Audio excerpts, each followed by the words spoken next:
Então, se você se interessou pelo conteúdo a respeito do que é oração, fique nesse vídeo. Esse vídeo vai ser tanto teórico como prático. Eu irei trazer essas duas sessões aí a respeito da oração, né? Da verdadeira oração. Como é que a Igreja Católica ensina?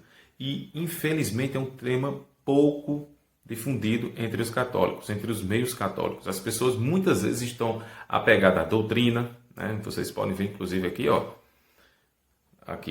a Suma Teológica, né? Aqui, História da Igreja. As pessoas estão muito apegadas à questão mais, né, doutrinas aqui. Então, vocês podem, literatura. Só que, minha gente, muitas vezes nós esquecemos do principal, né? Muitas vezes nós queremos começar a casa pelo teto e esquecemos da base, do alicerce. Não tem teologia, história, ou o que quer, doutrina, o que quer que seja, sem a base que é a oração. E não rezar simplesmente por rezar, né? É de fato ter uma vida de oração. E é neste vídeo que eu quero falar sobre a oração. Eu quero falar sobre a verdadeira oração, da oração ensinada pela Igreja Católica. E se você acompanhou aquele vídeo que gravei ontem, você viu que nele eu dizia que se você não consegue progredir, por mais que você tenha aí 10 anos de caminhada, mas você não consegue progredir espiritualmente, né? Sua vida não consegue dar alavancada, né, na vida, não consegue dar um upgrade. Isso mostra que você ou não reza, ou se reza, reza mal. Não tem outro problema com você. É só isso. Pode ter certeza. Então, nesse vídeo, eu pretendo falar sobre tanto a teoria como a prática da oração. Certo? Então, minha gente, é importante, antes de tudo, que as referências que eu utilizarei para abordar esse tema, né, eu sei que vai ser um vídeo um pouco longo. Se você não se interessa por esse tema, não tem problema você não assistir até o fim. Mas se você tem interesse nesse tema, se você de fato quer alavancar sua vida espiritual, você de fato quer entender o que é oração, verdadeiramente o que é oração, como a Igreja Católica ensina, fico nesse vídeo até o fim. Então vamos lá. Não está parecendo uma merchandising aqui, né, sobre. Mas é verdade e irei provar, né, como 1 mais 1 é 2. E para isso, as referências que eu utilizarei, a obra Filoteia, que foi indicada ontem, a Sagrada Escritura, esta grande obra aqui, que é a obra Divisor de Águas em Minha Vida, os Exercícios Espirituais de Santo Inácio de Loyola, o Catecismo da Igreja Católica e este grande tratado, né, de teologia do grande teólogo Padre Antônio Royo Marinho, né? Teologia da Perfeição Cristã. Essa grande obra aqui de teologia vai nos auxiliar, né? Todas essas referências aqui. Então, primeiro, pessoal, é importante sabermos o que é oração. O que é oração? Vamos ao Catecismo da Igreja Católica. Ele vai dizer o que de fato é oração. Ah, oração é quando eu falo com Deus. Ah, oração é meu... Isso é uma resposta muito superficial de início, né? Já para a gente quebrar esses convencionalismos, né? Essa resposta não está errada, porém ela é muito simplista e muitas vezes a pessoa não sabe nem mesmo o que está dizendo. Está só repetindo chavões aí que escuta de pregadores e isso daqui, né? Então, vamos lá. O que é oração? Conforme o Catecismo da Igreja Católica. No parágrafo 27, 2700, né? 2700, a Igreja Católica vai dizer o seguinte: é por palavras mentais ou vocais que nossa oração cresce. Olha aí, né? Então, o que é oração? A oração, o Catecismo da Igreja Católica está dizendo que existe 2 tipos. Seja oração vocal ou seja oração mental. Pronto. Nós trouxemos aqui uma realidade que na verdade, pouquíssimos é divulgado entre as pessoas. As pessoas sequer sabem que existe essa diferença, né? E como é que, né, se aplica isso na prática, muitas vezes. E nós vamos ver nesse vídeo de hoje, certo? Então, de antemão, a oração, como o Catecismo da Igreja Católica ensina, ela é dividida em oração vocal e mental. E a oração, minha gente, ela é tão perfeita quando ela une essas duas realidades. Quando você, no seu momento de oração, consegue unir essas duas realidades, aí você chegou no ápice da oração. E eu vou trazer, inclusive, na prática, essa oração, onde vai unir os dois. Tanto a mental quanto a vocal, tá certo? Eu posso, Joaquim, né, é errado eu ter só oração vocal? Não. Né? O que seria exemplos aqui? Vamos lá, vamos trazer exemplos. O que seria oração vocal? Quando eu faço orações repetidas, né? Repetidas, não entendo aqui, né? Não entendo no sentido protestante da palavra, pelo amor de Deus. Repetidas no sentido quando eu rezo o Pai Nosso, Ave Maria, o Credo, que são orações que enchem, que são orações que fortalecem a nossa alma. Uma Ave Maria rezada com toda piedade e com toda profundidade no seu verdadeiro sentido, ela estremece o inferno. Uma Ave Maria só. É bem rezada. Certo? Então, as orações espontâneas, que são aquelas que eu utilizo minhas próprias palavras, isso aí são orações vocais. Né? As pessoas que rezam de forma espontânea, sem fórmulas, também oração vocal. Certo? Com fórmulas ou sem fórmulas, utilizando a boca para isso, é oração vocal. E o que seria a oração mental? É a oração contemplativa. Certo? É quando eu contemplo, né, que é aquela oração silenciosa, aí sim eu estou fazendo uma oração mental. E eu vou provar para você que a oração perfeita, ela une essas duas realidades. Quando você começa na mente, termina na voz, você realmente atingiu o céu. Tá certo? Mas vai ficar isso para a parte prática. Até então nós estamos na teoria. Tá certo? Então, minha gente, é importante sabermos que há a oração silenciosa, mental, contemplativa, e há a oração vocal em que eu verbalizo, seja com fórmulas ou sem fórmulas. Né? As sem fórmulas eu chamo, né, popularmente chamada aí de orações espontâneas. Tá certo? Então, olha só, vamos ao mestre, né? Nosso Senhor Jesus Cristo. Olha só o que é que Jesus Cristo vai dizer no Evangelho de São Mateus, capítulo 6, versículo 5. Vamos ao texto. Evangelho de São Mateus, capítulo 5.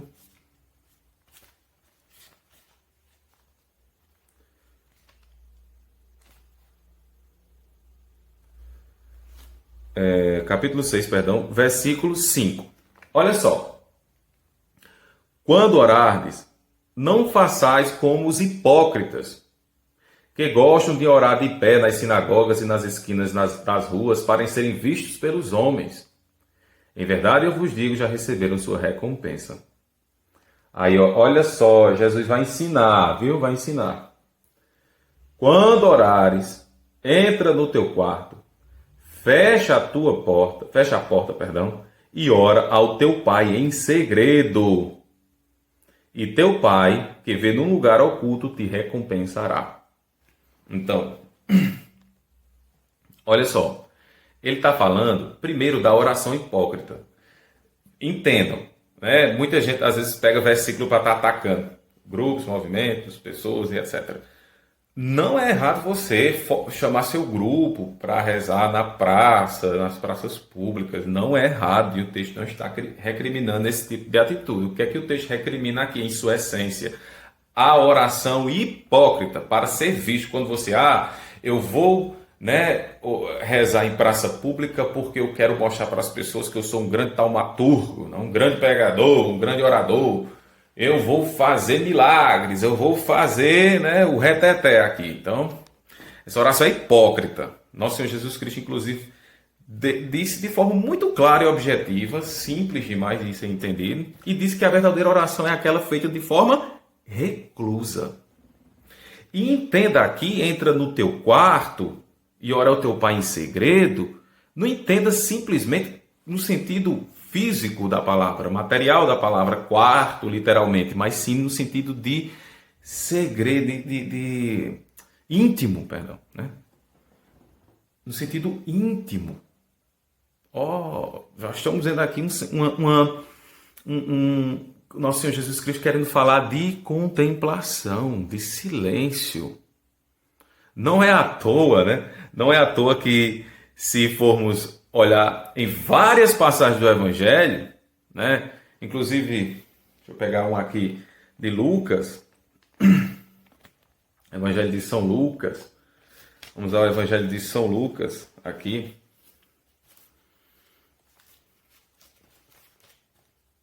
Cadê 5? Evangelho de São Lucas, capítulo 5, versículo 17, se não me falha a memória.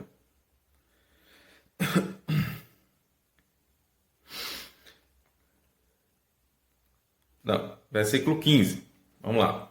Lucas, Evangelho de São Lucas, capítulo 5, versículo 15, diz assim, ó: Entretanto, espalhava-se mais e mais a sua fama, e concorriam grandes multidões para ouvir, olha aí, as multidões querendo chegar perto dele para ouvir Nosso Senhor e ser curado das suas enfermidades. Mas ele costumava retirar-se a lugares solitários para orar. Né? Então, o que ele poderia aproveitar se ele fosse, né, um hipócrita? Ora, estou arrebanhando gente. Muita gente está vindo a mim. Fazer lá um espetáculo. Mas ele sai de perto. Quando ele viu que era necessário falar para aquelas pessoas e curar as pessoas, ele fazia isso de forma muito discreta e ainda pedia para as pessoas não falarem. Quem lê o Evangelho sabe disso. Então, entenda-me, gente, quando Nosso Senhor Jesus Cristo, naquela passagem anterior de Mateus que líamos aqui, entra no teu quarto, né? É como Nosso Senhor Jesus Cristo está dizendo, no sentido do recolhimento. Né? É a oração mental. É aquela que eu consigo me recolher para ter esse encontro com o Senhor. Tá certo? Olha só. Olha uma coisa aqui bastante interessante também. Para ficar bem mais claro isso aqui que Nosso Senhor Jesus Cristo disse. No Getsemane, quando ele estava sofrendo a sua paixão, né? Quando ele estava no auge de sua paixão mesmo, lá no Getsemane, quando ele chorou, inclusive, sangue, né? Vamos lá, a passagem de Mateus 20. Vamos lá, Mateus capítulo 26.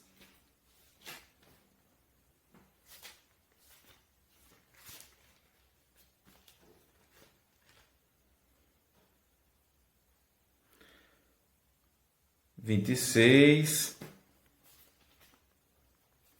36.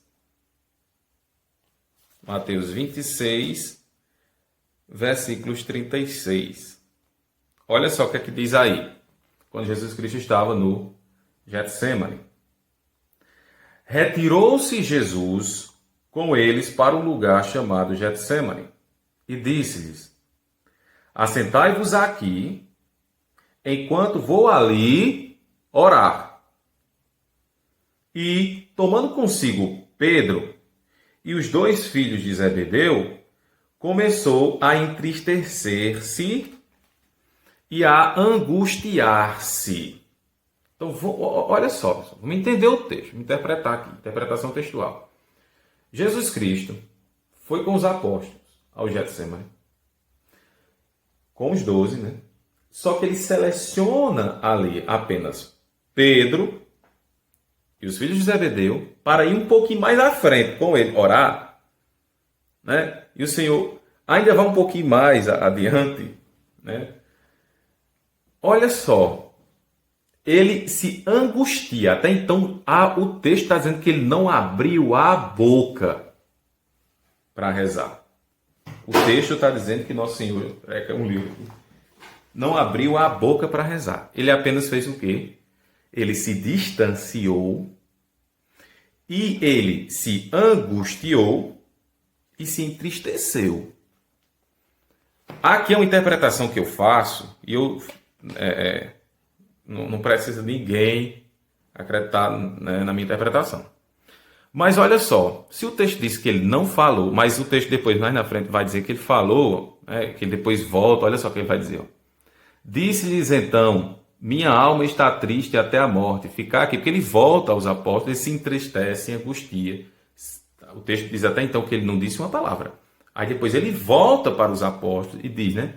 Minha alma está triste até a morte. Ficai aqui e vigiai comigo. Aí diz, adiantou-se mais um pouco e prostrando-se com face por terra, assim rezou. Meu Pai, se é possível, afasta de mim este cálice. Todavia não se faça o que eu quero, mas sim o que tu queres. Então veja, nós temos dois momentos de nosso Senhor Jesus Cristo no Getsemane. O primeiro, silêncio, e nesse silêncio o texto relata que nosso Senhor Jesus Cristo se angustiou e se entristeceu. Num segundo momento, vai dizer que ele ora ao Pai, aí ele fala. Então nós temos aqui, né, e assim eu interpreto a realidade daquilo que o Catecismo da Igreja Católica diz, que nossa oração é mental e vocal. E nosso Senhor Jesus Cristo aqui usou desses dois elementos no Getsemane. Eu interpreto, minha gente, esse sofrimento, essa angústia de nosso Senhor Jesus Cristo, como se Cristo tivesse contemplado aquilo que ele deveria sofrer no Calvário, na cruz por nós. É como se Deus tivesse revelado a ele, né? Deus tivesse revelado a natureza pela qual ele iria passar. Deus ali, na sua contemplação, na contemplação do nosso Senhor Jesus Cristo, Deus revelou a ele tal como seria o seu sofrimento. E assim, no segundo momento, ele verbaliza. Tanto é que ele vai verbalizar, né, quando ele vai para a oração vocal, ele vai dizer, meu Pai, se possível, afaste de mim esse cálice. É como se ele estivesse respondendo à oração mental que ele tivera anteriormente. Entenderam? Então, Cristo, né, como ficou muito bem claro nas Sagradas Escrituras, ele é esse grande mestre, ele nos ensinou, né, de forma bem simples. Ó, entra no teu quarto, Mateus 6, né? Entra no teu quarto, fecha a tua porta, entenda aqui quarto, não no sentido físico, mas no sentido mental, né? Silêncio, contemplação. E ora a Deus, né, que no oculto vai. Então nós temos aqui as duas naturezas, mental e oral, né, e vocal, como o Catecismo da Igreja nos ensina. E, inclusive o Catecismo vai dizer que nós crescemos, né, na oração, quando fazemos tanto a oração mental como a vocal. Tá certo? Então essa foi uma explanação teórica do que eu queria falar para vocês neste vídeo. Vamos agora para a prática. Como é que eu coloco isso em prática? Para isso, né, vamos evocar aqui os grandes santos, né, os grandes nomes aí, que é o livro que já falava para vocês anteriormente, do São Francisco de Sales, Filoteia, e o Santo Inácio de Loyola. Dois grandes mestres aí da espiritualidade, né, da oração. Minha gente, uma coisa, há subsídios que podem nos ajudar na oração mental. Por exemplo, um livro. As Sagradas Escrituras mesmo é um excelente livro. Inclusive existe a Lexio Divina, né, que é uma oração com as Sagradas Escrituras. É a leitura orante, né, das Sagradas Escrituras, em que você inclusive usa da contemplação, da fala, né, da oração vocal também, na Lexio Divina. Então, há textos que vai nos ajudar nesta oração perfeita, em que vai ter esses dois elementos presentes, a mental e a vocal. A Lexio Divina é um exemplo disso. Você reza com as Sagradas Escrituras. Mas textos de santos também. Por exemplo, a liturgia das horas. Aqueles que têm o hábito de rezar com a liturgia das horas, com os salmos, é perfeito também, né? Você vai contemplar e verbalizar com os salmos, né? Você pode usar de textos sacros também, por exemplo, a imitação de Cristo. Aqueles que são consagrados a Nossa Senhora podem utilizar o Tratado da Verdadeira Devoção. Aqueles, né, que, como eu, tenho uma devoção de forma bem especial a São José Maria Escrivá, apesar de que eu não tenho uma devoção tal como tenho a São Francisco de Assis, esse que vocês estão vendo aqui. Mas esse é o santo que me guia na sociedade, no meio social. É um livro muito pequeno, O Caminho, ó, São José Maria Escrivá. É um livro perfeito, né? Esse aqui. Apesar do tamanho dele, ó, o conteúdo dele é imenso, é maior do que o globo terrestre. Então, você pode utilizar de livros, né, de espiritualidade para fazer o que eu vou transmitir aqui para vocês, né? Ensinar aqui para vocês na prática. O que é oração? Na verdade, já falei o que é oração. Agora, a oração na prática. Essa oração perfeita, em que une esses dois elementos. Então, primeiro passo, minha gente, é se colocar na presença de Deus. Olha só, uma coisa que é absurda até. As pessoas vão rezar e elas perderam a dimensão do real. Isso aqui não é nem dimensão espiritual, é dimensão real mesmo, físico. De que quando ela vai rezar, ela vai se encontrar com Deus. Então ela vai de todo jeito, né? Tá nem aí, ou seja, ela perdeu a noção da realidade. Ela não sabe mais nem quem é Deus. Ela vai de todo jeito, não Pai, Filho e Espírito Santo, né? E não é assim. Saiba que quando você vai rezar, você vai entrar em contato com Deus, você tem que ir de fato com o seu coração arreganhado. Tá certo? Você tem que ir de fato para a presença do Altíssimo. Você não está diante de qualquer ser. Você está diante de Deus. Tem essa realidade, essa noção na sua vida. Então, silencia seu coração, né? Deixe seu coração ficar bem sereno. Você está e comece, né, já na sua mente, já na sua imaginação, já trabalhar isso. Eu agora estou verbalize, não tem problema já nesse momento já verbalizar, né? Eu estou agora diante da presença de Deus. Isso aqui quem ensina, inclusive, é o São Francisco de Sales. Em todas as meditações que ele vai propor, né, a Filoteia, ele diz, ó, põe-te na presença de Deus. É a primeira coisa. Põe-te na presença de Deus. Então, se colocar na presença do Senhor. Às vezes, minha gente, certas frases, curtas, palavras, podem nos ajudar a estar realmente na presença do Senhor. Como, por exemplo, clamando o Espírito Santo. Você pode fechar seus olhos, respira fundo, respira várias vezes fundo, para que você possa, né, ter aqui um certo equilíbrio entre corpo e alma, juntinho ali, né, tentando ao máximo, né, se desprender de tudo aquilo que te rodeia. Procure, claro, um lugar tranquilo, um lugar calmo, certo? Então, respira fundo, várias vezes, relaxa sua musculatura, né, vai relaxando a musculatura, inclusive a musculatura aqui do lobo frontal é importantíssima, concentra várias tensões, deixa isso bem relaxado, a musculatura do trapézio, vai relaxando seus ombros, tudo, suas pernas, fica bem tranquilo. E você está dentro da presença de Deus, é importante você estar realmente de corpo.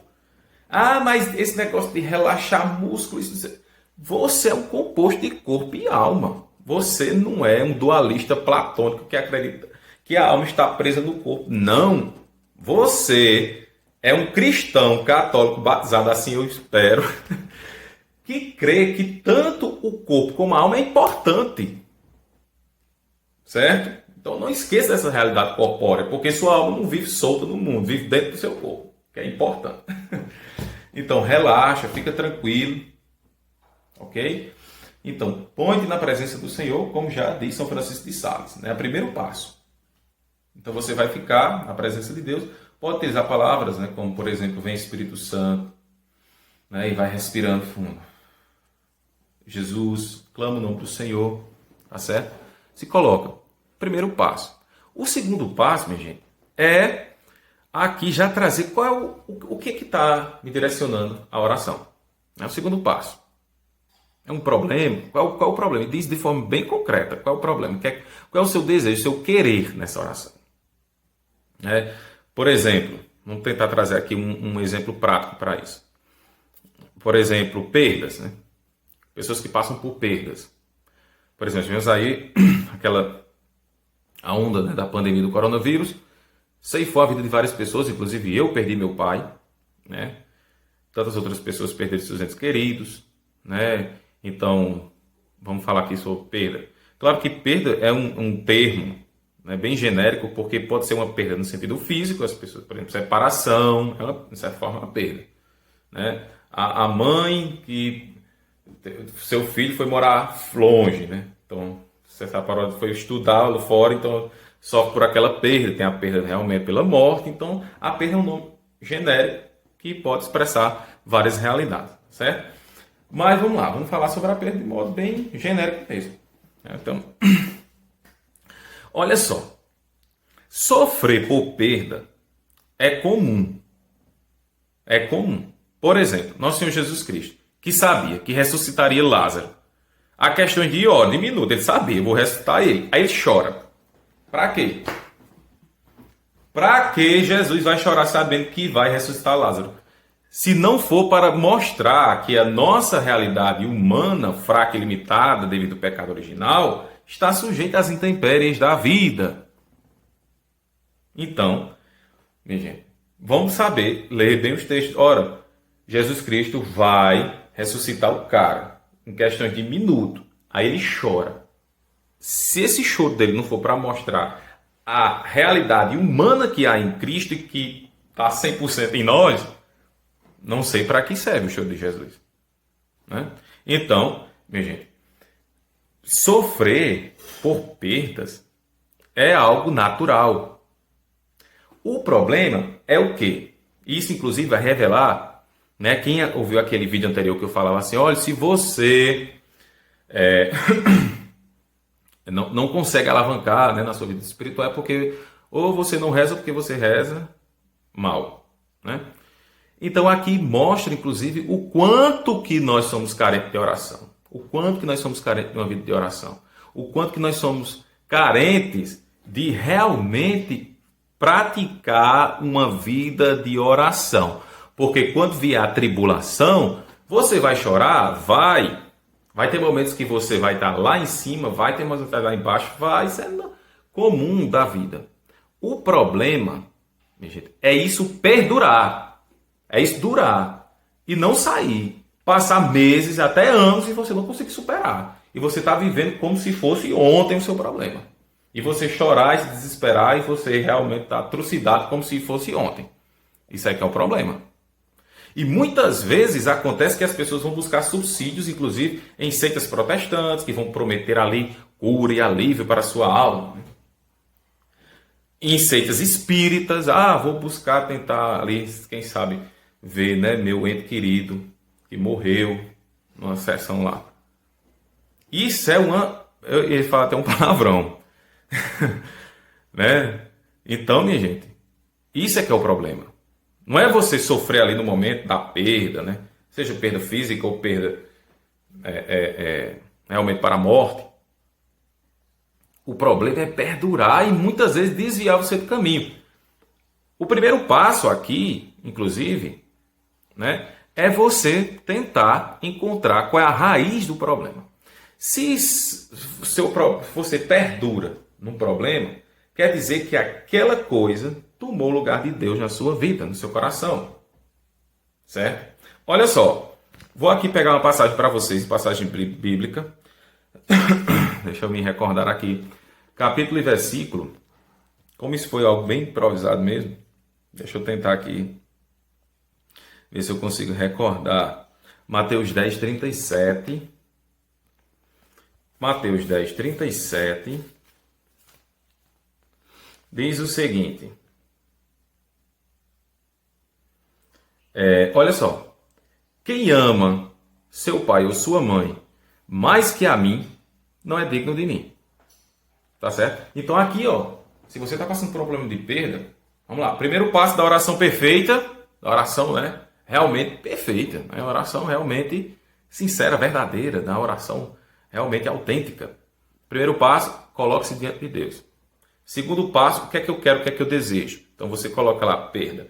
Uma vez que é perda, qual é a raiz desse problema, dessa perda? Será que nessa perda que faz muito tempo que você está sofrendo por isso, será que essa coisa não tomou o lugar de Deus? Tomou, né? Vamos dizer que tomou. Faz muito tempo, tomou o lugar de Deus. Então você já tem até um texto bíblico para você fazer o terceiro passo, que é a imaginação, que é a contemplação. Você vai contemplar agora. Então Então você já tem inclusive um texto, ó, porque nosso Senhor Jesus Cristo aqui, inclusive, se a gente for contextualizar essa passagem de Mateus 10, né, versículo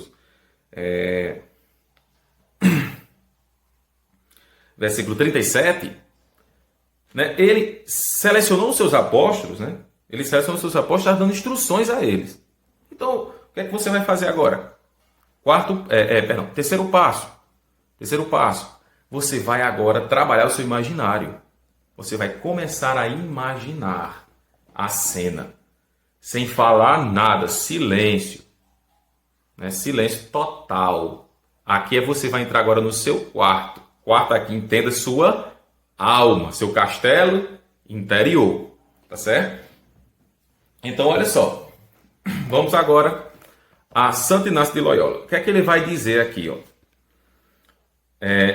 Como é a composição do lugar? É de notar aqui que, se o assunto da contemplação ou da meditação, né, que contemplação e meditação tanto faz, for uma coisa visível, aí ele vai dar um exemplo, como na contemplação de Cristo Nosso Senhor, que é visível, esta composição consistirá em representar, com o auxílio da imaginação, o lugar material onde se encontra o objeto que quero contemplar. Certo? Então vamos lá. Você já tem um texto. Né? Você vai se imaginar como se fosse um dos apóstolos do Senhor Jesus Cristo. Cristo te chama. Se imagina lá naquele centro ali, né? Por exemplo, o que é importante que o Santo Inácio de Loyola falou aqui nos exercícios espirituais: compor o lugar de forma bem fidedigna. Veja só, lugares no tempo de Cristo eram lugares abertos. Não tinha calçamento de asfalto, então você já vai imaginar, estradinha de terra, sentado em pedras, próximos a árvores e arbustos. Então, tenta imaginar.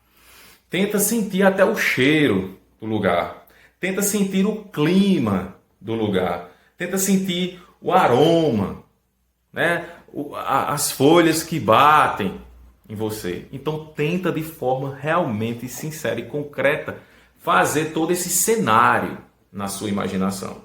Tenta trazer tudo isso para a sua mente. Né? Faz realmente um teatro na sua mente. E se imagina lá, diante do nosso Senhor Jesus Cristo. Esse é o passo da imaginação. Tá certo? Por isso, minha gente, que muitas vezes, olha a importância da formação do imaginário. Pessoas que têm seu imaginário distorcido pela pornografia, pela masturbação, por tantos outros vícios, vai achar esse exercício aqui triste de ruim. Né? Vai achar esse exercício aqui insuportável. Sabe por quê? Porque está com o imaginário destruído. Está com o imaginário que não consegue progredir. E não progride espiritualmente. Depois eu vou falar sobre as virtudes em um outro vídeo, né, que é importante também. Certo? Então, olha, e a importância de construir imaginário. Olha só, no tempo clássico, quando as pessoas faziam aquelas obras de arte, né, o cantor chão, inclusive, pela música, né, aquilo era para ajudar as pessoas a rezarem, estarem mais na presença de Deus. Quadros belíssimos que serviam de inspiração para a contemplação, não era para outra coisa não era para, olha só essa técnica desse quadro, não era para isso. Tinta a óleo, não sei o que, acrylic on canvas, né, como dizem os franceses. Não é para isso, era simplesmente para você olhar para aquilo ali, né, e contemplar, te ajudar na contemplação. Quantas imagens sacras e belas no período da Renascença, no período da Idade Média, né, próprio período da Idade Média. Mas a Renascença foi, né, o auge. Então, minha gente, isso se via, né, para alimentar o imaginário das pessoas que, infelizmente, devido à deturpação das classes aí, sociais, né, como os sociólogos gostam de intitular, né, devido a essa deturpação social, nós perdemos o que é de mais caro a nós. Por isso que tem muita gente aí procurando clínicas, né, de reabilitação, de psicólogos, psiquiatras, porque tem seu imaginário já destruído por tudo que não presta. Certo? Então é preciso resgatar isso. Isso aqui ajuda, a oração ajuda. Certo? Essa oração perfeita. Né? Então vamos lá. Vamos continuar. E você vai se imaginar. Você vai criar toda essa sua cena no imaginário. Você vai realmente se imaginar nessa situação. Você vai ouvir as palavras do mestre, né, que está falando para os 12. Inclusive você agora é um 12. Né? Você vai se imaginar como uma pessoa ali, como um dos personagens. dessa imaginação. E quando, né, digamos que a gente está dando exemplo aqui da perda, né? E quando nosso Senhor Jesus Cristo vai dizer, né, versículo 37, né? Quem ama seu pai ou sua mãe mais que a mim, não é digno de mim. Agora traz as palavras do mestre para o seu problema e imagine, veja nessa cena que você está criando, nosso Senhor Jesus Cristo olhando para você e dizendo assim, olha, se fulano de tal, você pode até imaginar ele falando o nome da pessoa, é mais importante do que eu na sua vida, você não é digno de mim. E sinta vergonha e procure sentir do mais profundo do seu ser. É essa vergonha, essa humilhação, porque Cristo está lendo a sua mente, sabendo que de fato tal pessoa, seja por morte, seja por perda física, seja pelo que for, está tomando o lugar de Deus na sua vida. Sinta-se neste momento envergonhado ou envergonhada. Procure no mais profundo do seu ser sentir isso.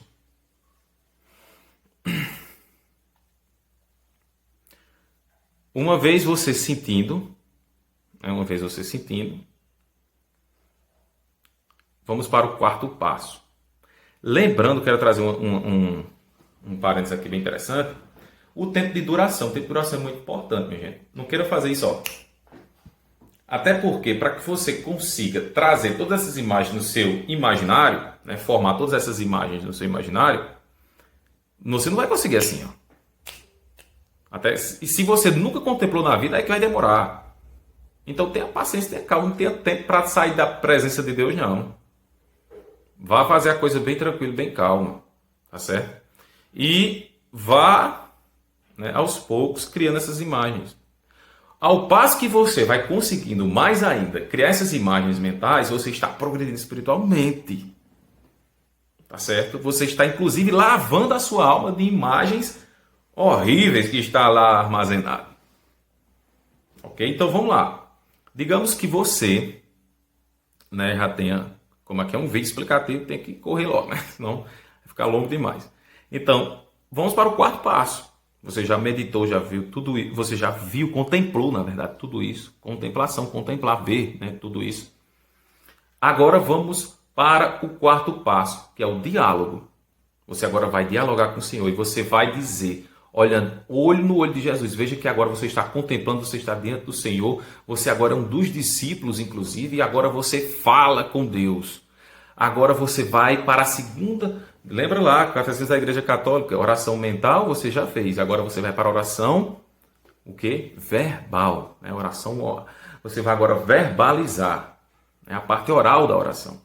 Então você vai começar a dizer, inclusive, o quanto que você está envergonhado por ter colocado determinada pessoa, determinada situação, vício até, no lugar de Deus, né? E coloque-se realmente de forma verdadeira. Nesse momento, muitas pessoas são tocadas pela graça do Espírito Santo e começam a chorar, né? E tem que chorar, meu amigo. Se você não consegue chorar diante das suas desgraças, você está com o coração muito endurecido. Seu imaginário está uma desgraça mesmo. Então, chore, não tenha pena de você, não. Muito pelo contrário, tenha medo de desagradar a Deus. E se coloque diante dele, certo? Neste momento, dialogue com o Senhor, dizendo o quanto que você está envergonhado. Você que, né, digamos que seja uma pessoa que já tem muito tempo na igreja, quanto está envergonhado de estar nessa situação em que se encontra, né? De desespero, de desalento, né? de angústia. Seja humilde. E outra coisa, seja humilde. Você está diante de Deus. Você pode mentir para os homens, mas para Deus você não mente, não. Então, abra verdadeiramente seu coração. Aproveite, né? Então, depois desse diálogo com o Senhor, depois você rasgar seu coração, agora você vai verbalizar nessa parte aqui. Fale, meu amigos, fale, né? Tem gente que gosta de... Agora é o momento, extravasa. Fala mesmo. E vamos para o quinto passo. Aí entra, minha gente, o silêncio. Agora aqui é um silêncio realmente silêncio. Então você não vai criar mais imagem na sua mente. Você não vai mais verbalizar. Você simplesmente vai silenciar.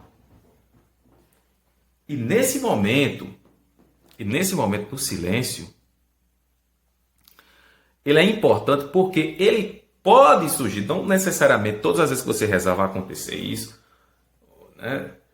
Mas esse é um momento em que você vai ter aquilo que os grandes santos místicos falam de locuções interiores, onde nesse momento o Senhor vai, muito provavelmente, falar com você. É aí onde você tem que estar aberto para a graça. Agora, minha gente, não queira ser esse povo que tem eu ia dizer até um palavrão, assim, por essas coisas, só visa essa parte mística, né? Quer chegar logo nessa parte, aí pula todas as etapas, vai com aquele frenesi todo, porque quer chegar, eu quero, Deus vai falar comigo, né? Olha, geralmente Deus nem fala quando o seu coração está assim. Então vá com humildade, né? Se você for merecedora da locução, Deus vai falar. E outra, ainda diz, inclusive, cadê eu coloquei aqui? Santo Inácio de Loyola, onde ele vai falar sobre o discernimento dos espíritos, tem que saber discernir os espíritos. São João também fala na carta de examinar os espíritos, né? São João fala isso. Santo Inácio também alerta para as locuções interiores, que pode ser, inclusive, é onde eu vou falar agora sobre as locuções interiores, usando aqui esse grande teólogo místico, né? Esse calhamaço aqui que fala, inclusive, da teologia da perfeição cristã, onde é só a teologia mística, em que ele, na parte que ele fala sobre essas locuções, ele diz que inclusive pode haver locuções demoníacas. Cuidado, tá certo? Cuidado. Então, provai os espíritos, né? Mas vamos lá, o que seriam essas locuções interiores, né? O grande, ele não é santo, minha gente, só a título de curiosidade, o padre Antônio Rio Maria era um dominicano, ele não era santo. Mas, olha, eu acredito que não vai demorar muito para ele ser. Certo? Que os tratados de teologia que esse homem escreveu é coisa assim, fora do comum, né? Os dominicanos têm essa face, essa vinha, né? Na igreja, na vida da igreja, de dar homens de um nível intelectual assim absurdo, né? Que não cabe na nossa compreensão.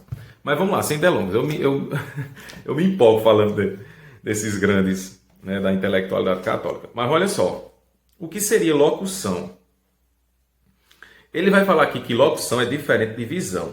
Olha só, vou ler aqui o texto na íntegra para vocês, só para referenciar, né, caso você queira, caso tenha obra, ou caso queira pesquisar na internet, né, será que ele está falando realmente? Né? Então vamos lá, tá aí, ó. Parágrafo 791, página 894. Teologia da Perfeição Cristã, do padre Antônio Roio Marinho. Edição magnífica, né? Da editora magnífica. Então vamos lá. Como é que ele vai falar aqui sobre as locuções? Diferem das visões, em que apresentam ao olhar do espírito realidades ou imagens, enquanto as locuções são fórmulas que anunciam afirmações ou desejos.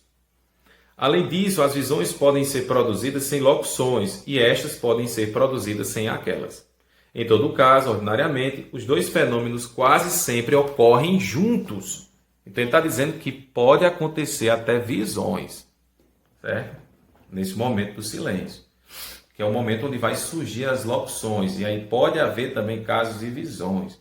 Claro, você tem que estar na sexta morada para fazer isso, né, também. Calma lá, então não vamos colocar carroça na frente dos bois, tá certo? Para quem não entendeu a ironia de sexta morada, leia, né? Inclusive tem ele aqui, não está entre as referências, mas é um livro que todo mundo deve ler. As moradas aí, o Castelo Interior, né, de Santa Teresa de Ávila.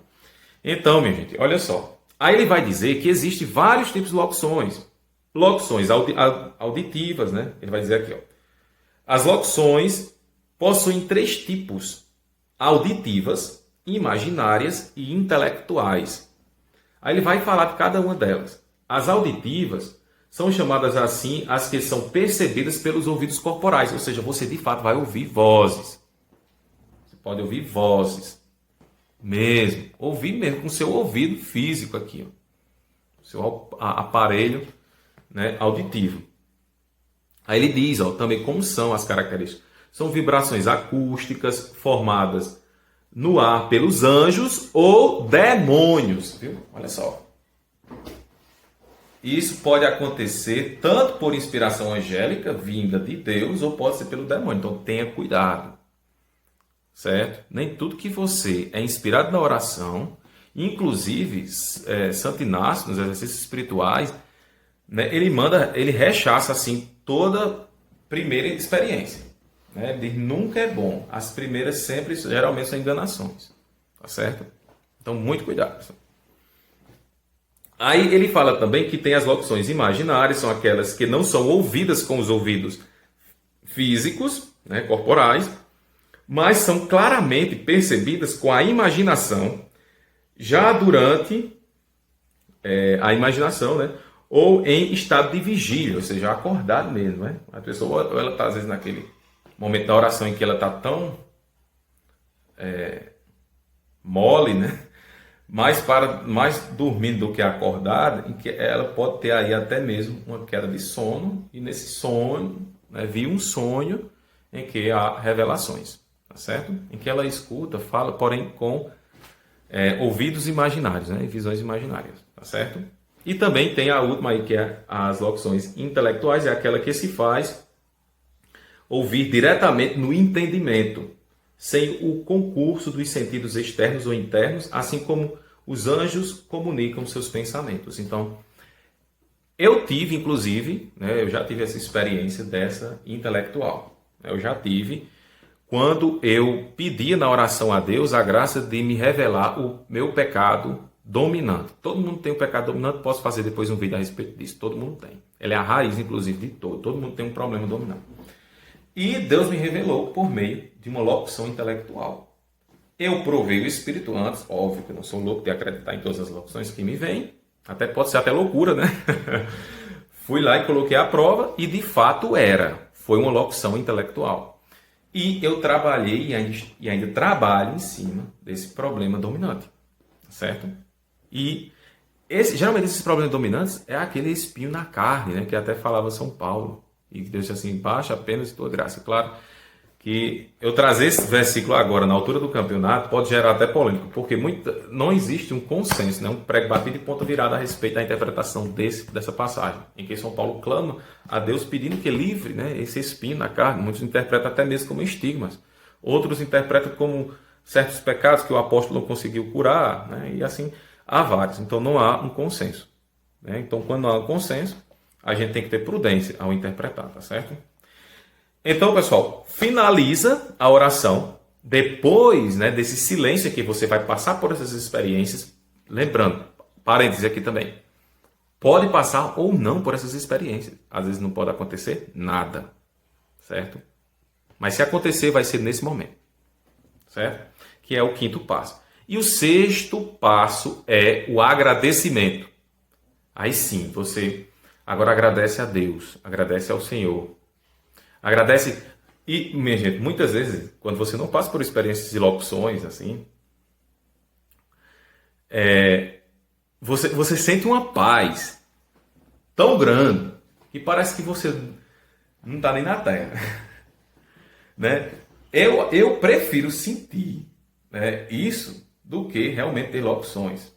Porque é algo assim que devolve a você como se fosse uma coisa que você tivesse perdido, devolve assim, traz uma paz imensa. Então, nesse momento, você agradece ao Senhor, tá certo?